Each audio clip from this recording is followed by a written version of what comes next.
Welcome to Intended Consequences, the official podcast of the Strategic Institute of Public Policy and Economy. I'm your host, Mitch Davidson. On today's episode, we're joined by Jan de Silva, the president and CEO of the Toronto Region Board of Trade, which is one of the largest and most influential business organizations in North America.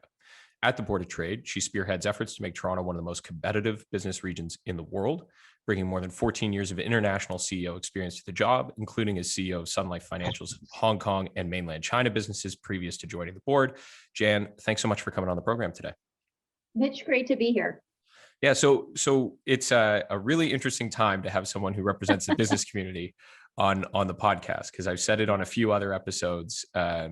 This time last year, we might have thought that the pandemic was maybe going to last a couple of weeks or a couple of months. I don't know if anybody had a full year plus in their predictions. So, you represent at the Board of Trade some 13,500 members across a variety of different industries, sectors. Some of them, I'm sure, have actually increased sales or had an interesting time during the pandemic and maybe even a positive experience.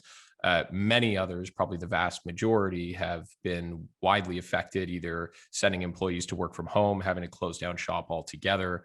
I'm just kind of wondering if, is at a bit of a table setter for the conversation, you can just start by giving us sort of an inside sense on what the pandemic has meant for business and how far it has set the business community in the Toronto region back. Look, I think you started out right. When this hit us, March of last year, we were thinking it was days or weeks. We just needed to wait till we got to the other side. And this was not an anniversary any of us were looking forward to celebrating the first anniversary of the lockdown. Who'd have thought we'd be into our second year? So to answer your question right on, this has impacted every business of any shape or size, even our largest enterprises like the banks, who have had to stand up a lot of the stimulus programs and the other support. They've had a tremendous workload that they've had to bear. Our small Main Street businesses, and if I speak more specifically, in Toronto, we've got the country's largest employment zone, our downtown core, which was 550,000 daytime employees before the pandemic hit. There are 2,400 small businesses in the core that relied on those daytime employees as their customer base.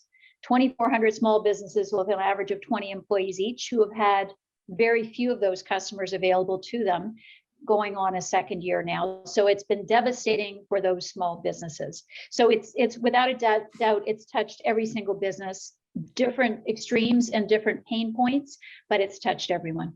Yeah, and I think maybe the tough part about it for those small businesses, because we're talking in a lot of cases, bars, restaurants, dry cleaners, like sort of things that rely on the foot traffic, right? Yeah. Mm-hmm. And there's really no way for them to deliver their products online or really change up. I mean, obviously, there's been some delivery for bars and restaurants and that sort of thing, but it's not nearly the same as having a bustling restaurant or a busy dry cleaner. So really the only way to get those businesses back is to get the people back to the core. Correct. And we talk a lot about, the pandemic has changed everything, and, the future of work is going to be very different than it was before. You recently had authored some pieces in the media, I think in the Toronto Star, about some new survey results that said as many as 2/3 of those surveyed would want to come back to the downtown core, even feel comfortable coming back to the downtown core now for work. Yeah. That's a big number and a good sign, but it's also 1/3 less than it used to be. So you've joined a committee with Mayor Tory and some other business leaders to tackle the question of how to reopen safely while vaccines are still in the process of being rolled out, instead of maybe just waiting until the vaccine effort is finished, because what's happened to the business community has been so stark. So how do you put together that safe reopening plan that is now key to the downtown core's economic recovery at the time that you're also waiting for some of these vaccines to come through? Well, and let's just, if I could take us back to the starting point, May of last year, we brought together 350 members of the business community, large and small businesses, our academic institutions, public health officials, and we had something called the Reimagined Recovery Framework. It was 6 different work tracks to try to understand the impact of COVID to business. So it was everything from how do you reopen an office with COVID in your mix? How do you reimagine a downtown core, the physical structure? How were sectors being impacted? What kind of digitization programs could we put in place to help businesses pivot and manage?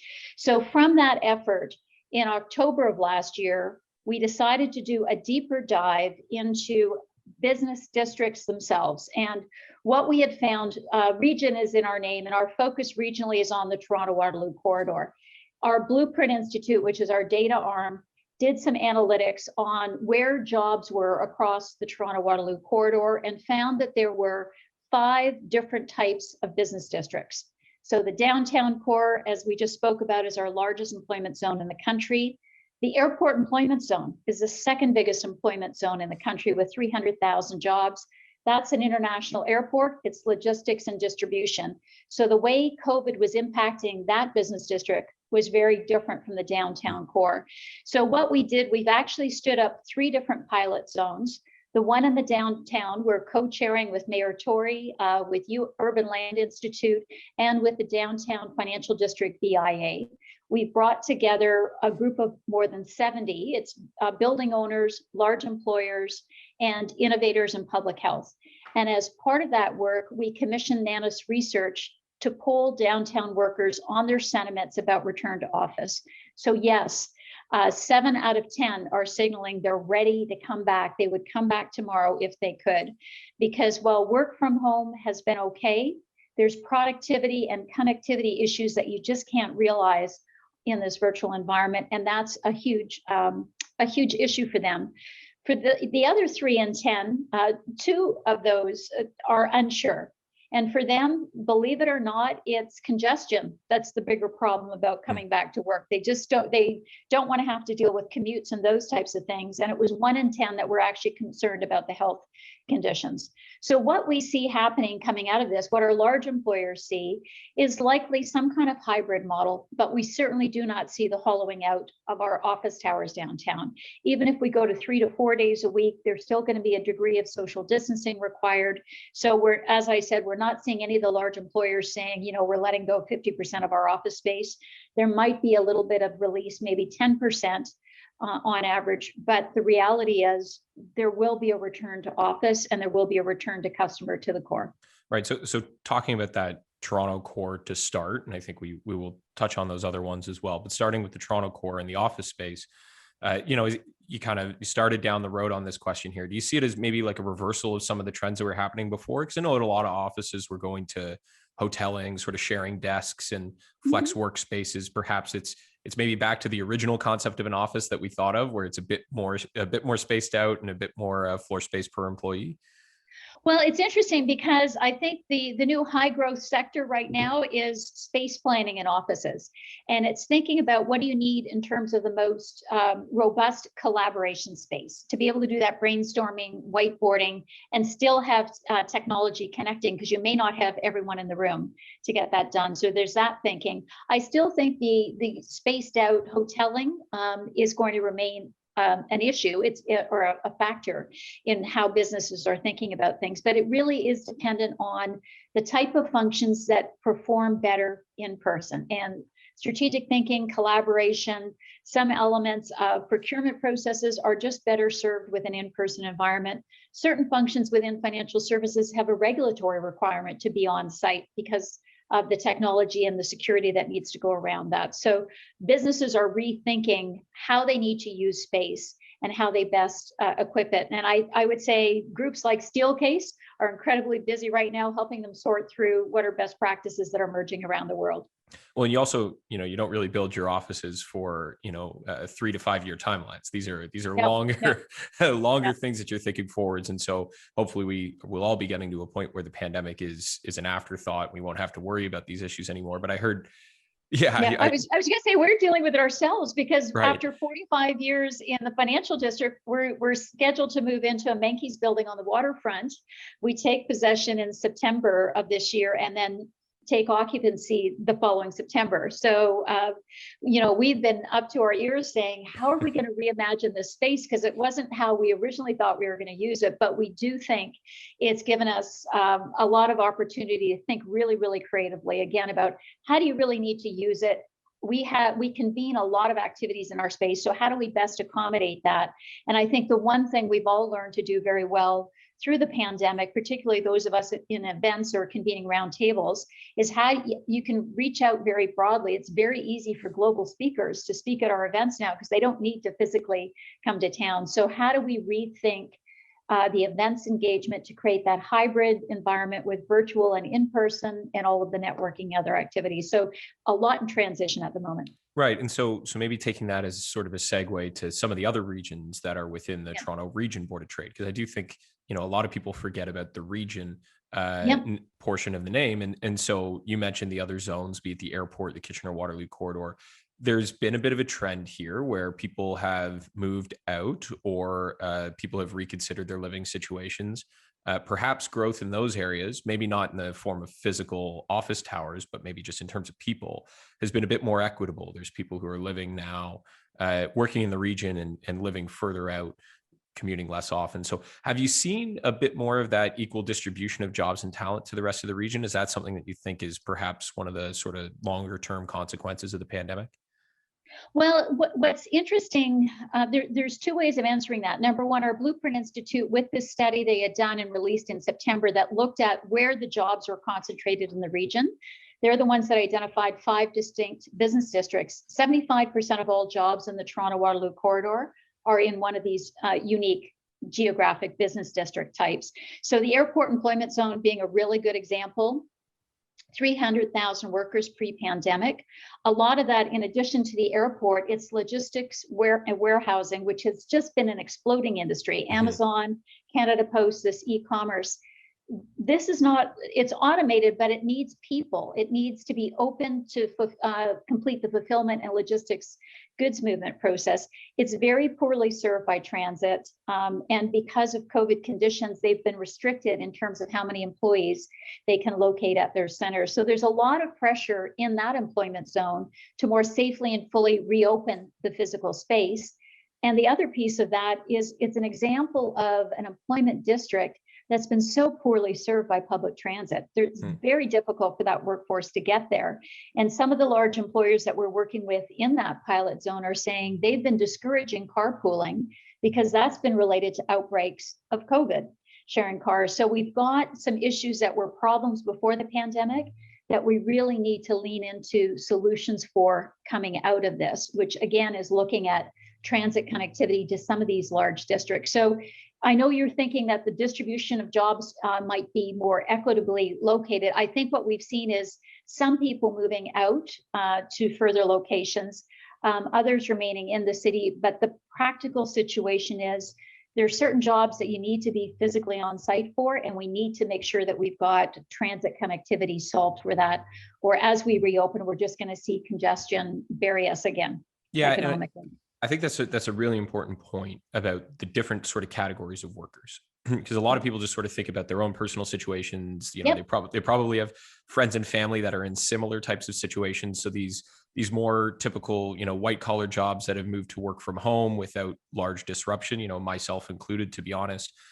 We can live further away now and maybe commute in 1 or 2 days a week. And so driving an hour and a half isn't as bad when you're doing it once a week instead of 5 days a week.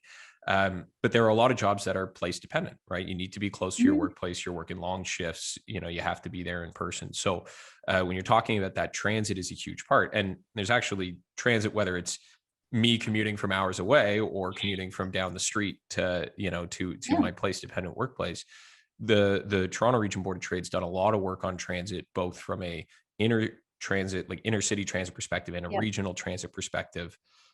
Now it takes on not just this sort of importance for connectivity that it had before, but it's also potentially an economic stimulus tool, which wasn't necessarily thought of before in the same way. I think whenever talked about transit, it was always about the time, not necessarily about the jobs. Now it's kind of about both. So how does that change your advocacy approach? What are you doing now to try to get these shovels in the ground and move forwards on some of these big transit projects?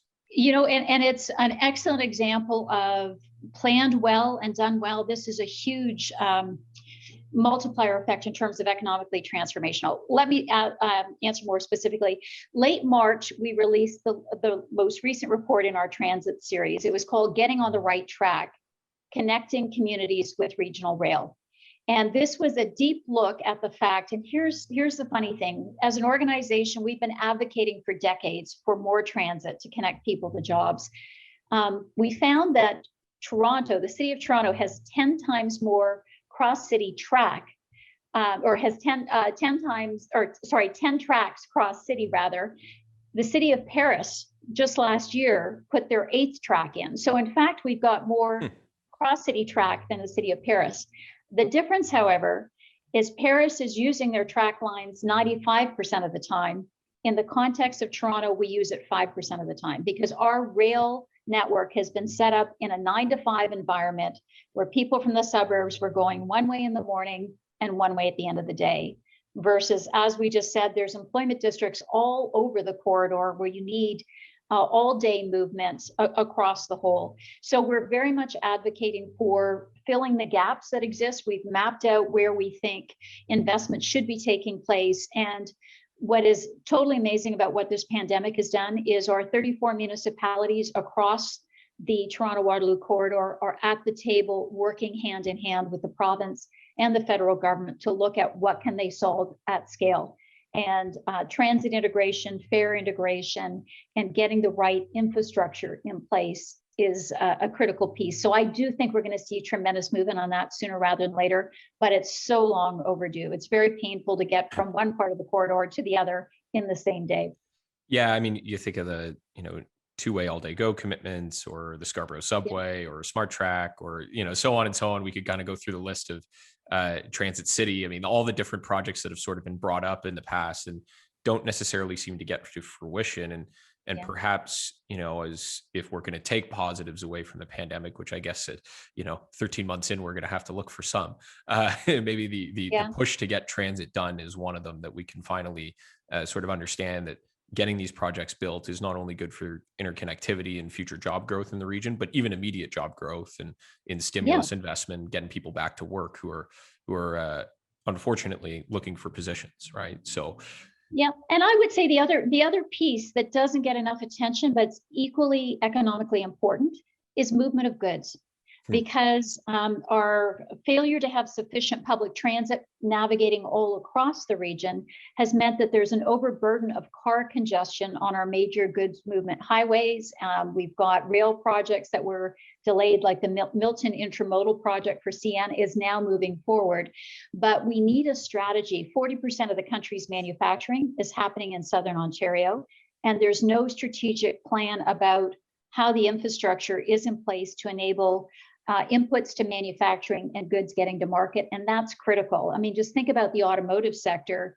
We knew GM in Oshawa was having trouble with the production site there because, as they said, when they came cross-border with some of their parts for Oshawa, they had to turn right at the airport, which was the term they had, and they were sitting in traffic because we've got 1 million cars a day going in and around Pearson because we don't have transit for the workforce to get there. So we need to be looking at these big infrastructure solutions strategically against what are the problems we're trying to solve.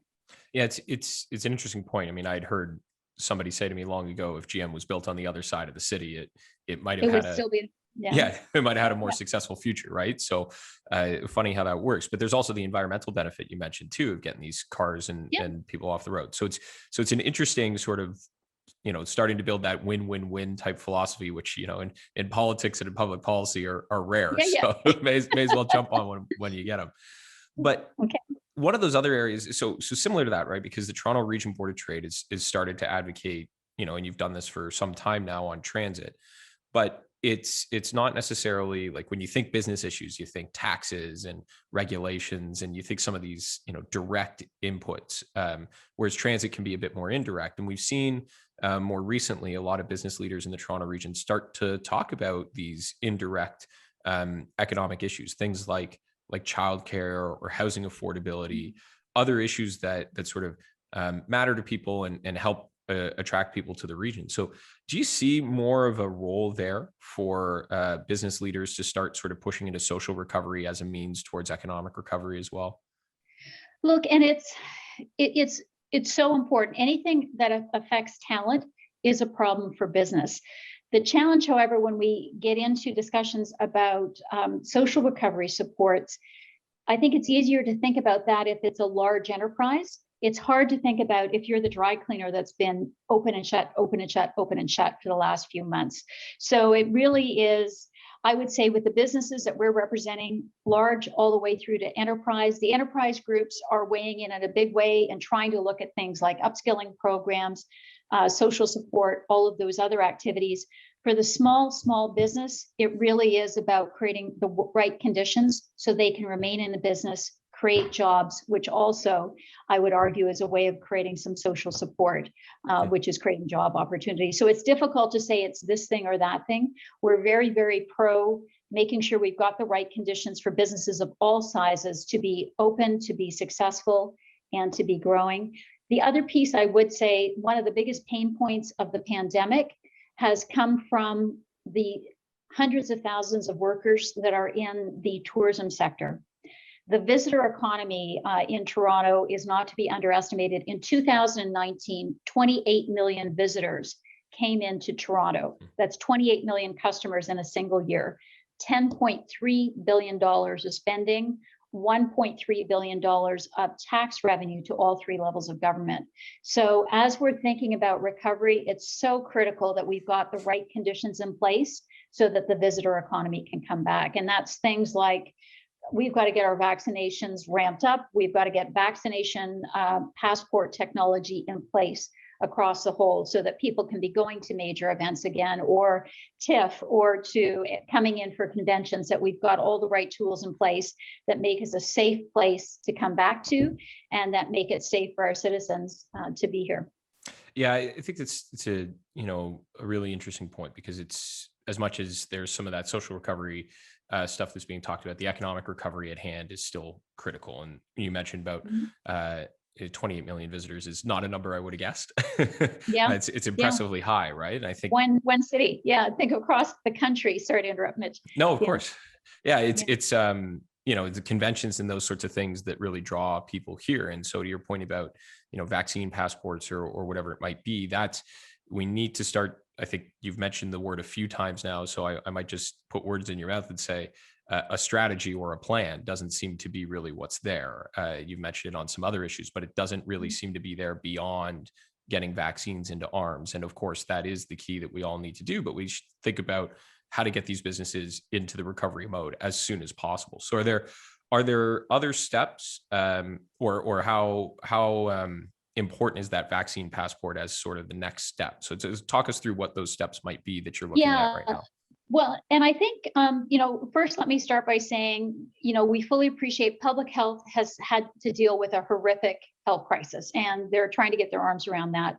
What we've been able to do as a business convener is, by setting up these different pilot zones, looking at different types of business districts, it's talking to these large employers about what are the critical issues that we need to reopen the economy for their particular districts.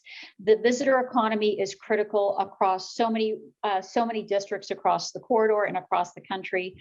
We're working with Destination Toronto right now, and I'm reaching out to my counterparts in Montreal and Vancouver, two other major visitor economy jurisdictions, about some advocacy with our provincial and federal governments about moving quickly into the vaccination passport. I have the privilege of representing Canada on an APEC Business Advisory Council, and it's being chaired by New Zealand this year, which is the poster child for what to do with contact tracing. I mean, they've been declared COVID-free virtually for the last 8 months. They're fully open. But what I'm seeing with Asian markets like Australia, like New Zealand, like Singapore, like South Korea, their citizens are more trusting of sharing data. So they've been able to set up data tools more quickly. So they've now moved beyond just contact tracing, where they had QR codes and smart screens. You just touched any transit, any restaurant you went into, so they could track you or notify you. What they're now moving into is vaccination passports. And so there's an APEC business traveler card that they're using as the digital platform for gathering all this information.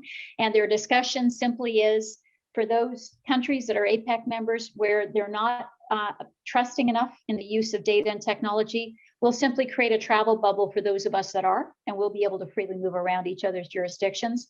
For the others, once they join, then they'll be able to. But a long way of saying my concern is if we don't start planning for this now, we're going to be lagging.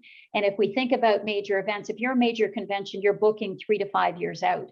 And would you look at Toronto right now, not knowing with certainty where we're going to be on these things? Or would you be looking at Australia or a Singapore, where you've got all the protocols that are being declared and understood so people can feel safe about traveling there? So I think long way of saying it's critical that we look at what's happening elsewhere and that we try to keep pace in sectors that are important to us. And the visitor economy is clearly very important to us. Yeah, and it's worth pointing out that the world doesn't wait for our country, right? Even though No. you might think that's the case, but if the United States, for example, some jurisdiction that we're incredibly closely linked to, gets to this point before us, and knowing that they are very far ahead in vaccinations, there's a likelihood that that might be the case.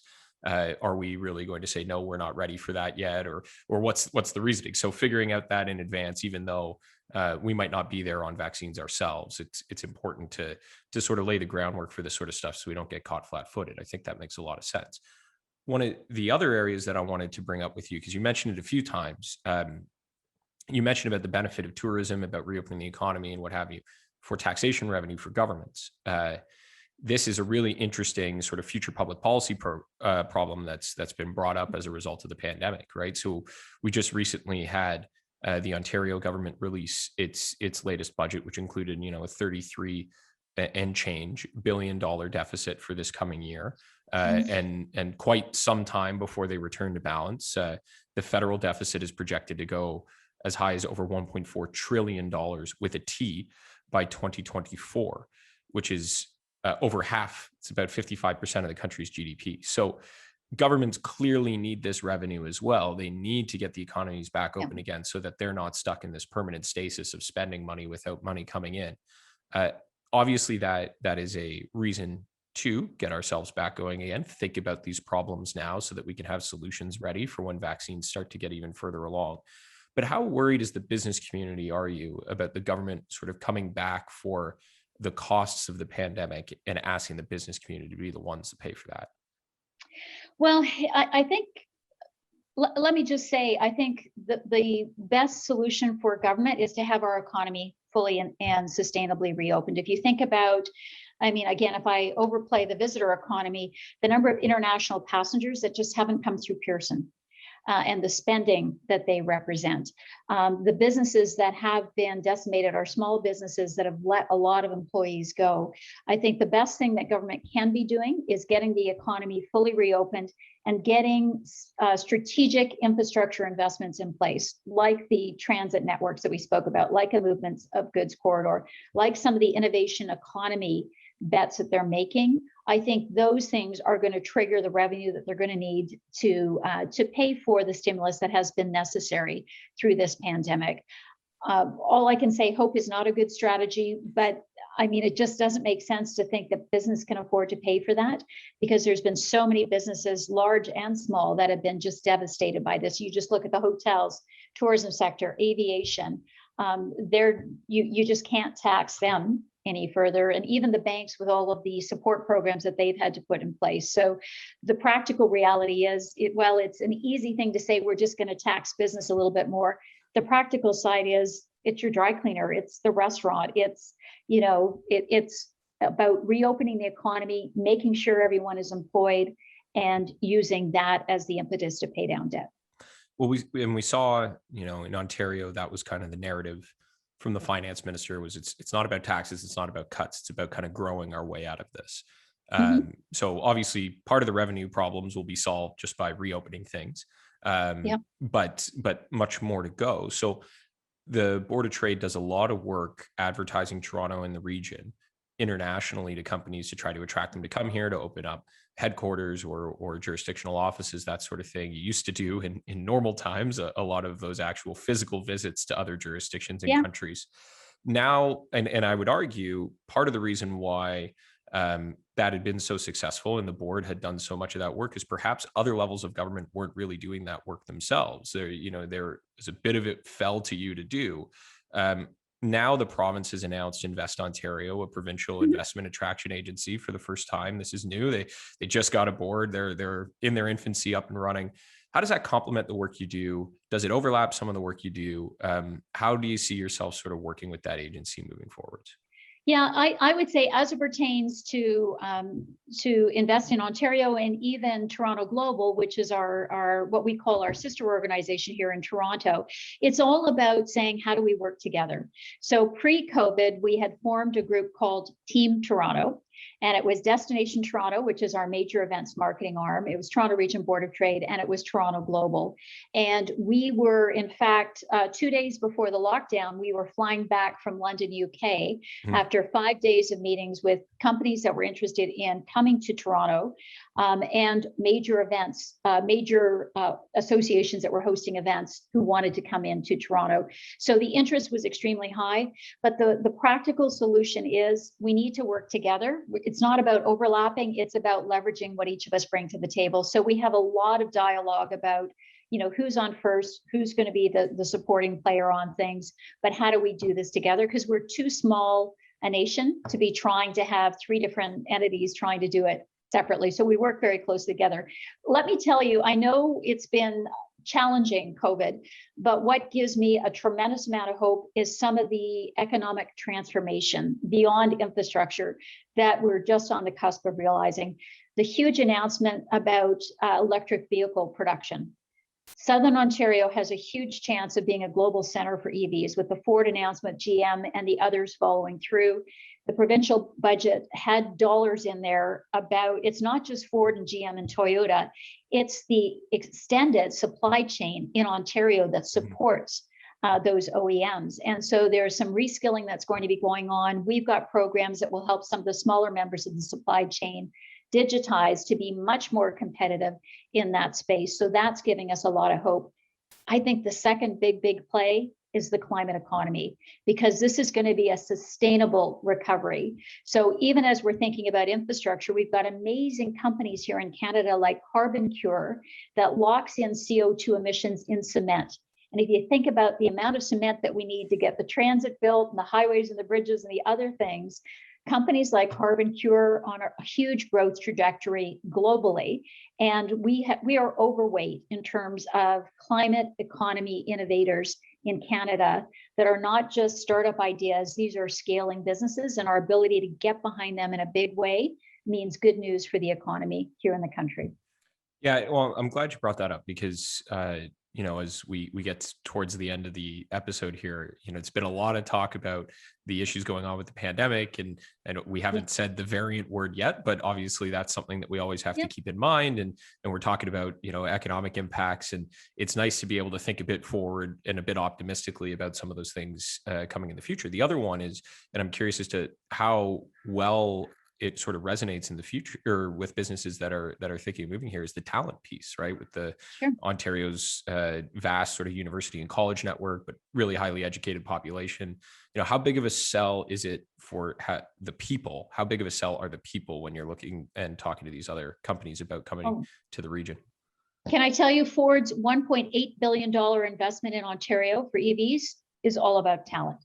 It's been years of research that they've been doing with several of our universities in Southern Ontario. It's the quality of talent that's come out.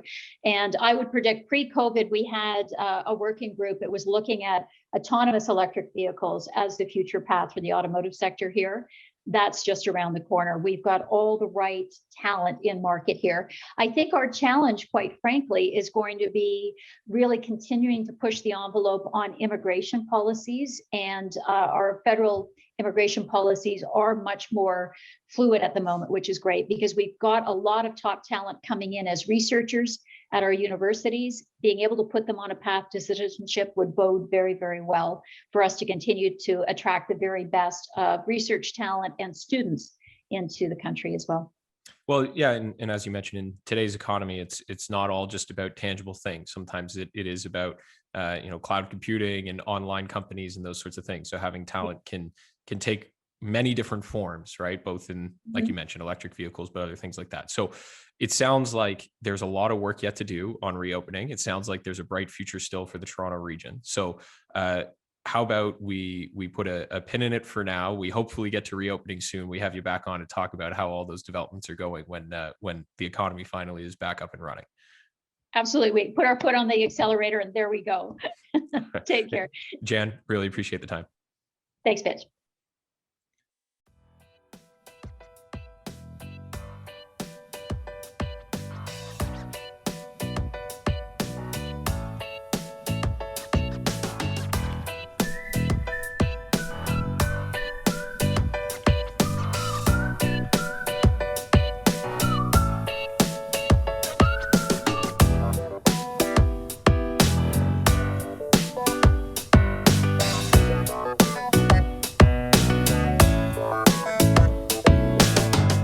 Thank you for listening to Intended Consequences, the official podcast of the Strategy Core Institute of Public Policy and Economy, produced by Sarah Bordeaux and myself. The views expressed during this podcast are not necessarily the views of Strategy Corp. All rights to this episode are reserved, and guests on the podcast may be current or past clients of Strategy Corp. To find out more about the Institute and to subscribe to our written material or to find past episodes of the podcast, please visit our website at www.strategycorp.com/institute. Until next time, I'm Mitch Davidson.